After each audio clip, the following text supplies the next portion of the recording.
فلسطین ہو، واقعہ کربلا ہو، رب کریم دعائیں قبول نہیں فرماتا، دیکھتا رہتا ہے، آخر کیوں؟ بھائی آپ کو جب دعا کی قبولیت کا کنسیپٹ ہی غلط بتایا گیا تو آپ نے یہی سوچنا ہے دعا کی قبولیت یہ آپ کے نزدیک ہے کہ جو آپ مانگ رہے ہیں وہ ہو جائے. ہمارے نزدیک دعا کی قبولیت یہ ہے کہ جب مولا علی نے جنگ صفین کے موقع پر حضرت معاویہ پہ قنوت نازلہ پڑھی تھی تو ان کا پٹھا بیٹھ جاتا، لیکن نہیں بیٹھا. اللہ کی مرضی، یہ ذہن میں رکھیے گا. ہم صرف دعا کرتے ہیں، باقی اس کا اینڈ رزلٹ کیا نکلے گا وہ اللہ کی مرضی. دعا 3 طرح سے قبول ہوتی ہے، مسند احمد میں حدیث ہے. یا تو جو مانگا وہ تمہیں ملے گا، یا اللہ تعالیٰ اس کے بدلے کوئی اور چیز تمہیں دے گا، یا پھر یہ دونوں چیزیں بھی نہیں ہوگی، وہ دعا نیکیوں کی شکل میں محفوظ ہو جائے گی، آخرت میں اس کا اجر ملے گا. یہ 3 موڈ ہے. یہ بھی قانون ابتلا ہی ہے. اگر جو آپ خواہش کرتے ہیں وہی کچھ آپ کو ملنا شروع ہو جائے تو یہ تو آپ کا پوائنٹ آف ویو ہے نا کہ آپ کی زندگی سنور جائے گی. این ممکن ہے ایسے نہ ہو.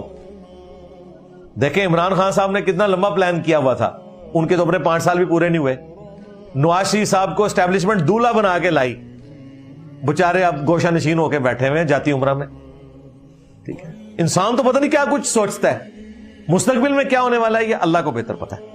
پھر ہر شخص کی زندگی میں ایسے کئی واقعات ہیں، اگر وہ ماضی میں جا کے دیکھے جب وہ واقعہ اس کے ساتھ ہو رہا تھا نا تو وہ کہہ رہا تھا میرے ساتھ تو بڑا ظلم ہو گیا، لیکن آج وہ بیٹھ کے دیکھے گا کہ یار وہ بالکل ٹھیک ہوا تھا، اگر وہ نہ ہوا تھا تو میرا بیڑا ڈوب جانا تھا.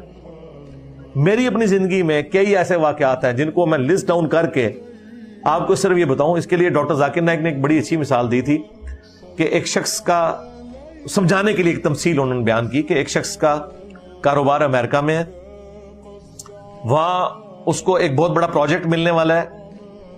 اس ڈیل کے سلسلے میں اس کی میٹنگ ہے اور جس فلائٹ کے اوپر اس کی بکنگ ہے، جب اس کے لیے وہاں وہ ایئرپورٹ پہنچا تو اسے بتایا گیا کہ وہ جہاز تو اڑ گیا کیونکہ آپ ٹریفک سگنل میں پھنس گئے تھے، آپ لیٹ پہنچے ہیں، وہ تو ٹائم اوپر ہو گیا. اور وہ اپنی آنکھوں کے سامنے وہ جہاز اڑتا ہوا دیکھ رہا ہے اور دل میں سوچ رہا ہے کہ میرا لاکھوں ڈالر کا نقصان ہو گیا ہے، یہ ڈیل تو اب مجھے نہیں ملے گی، کوئی اور لے جائے گا.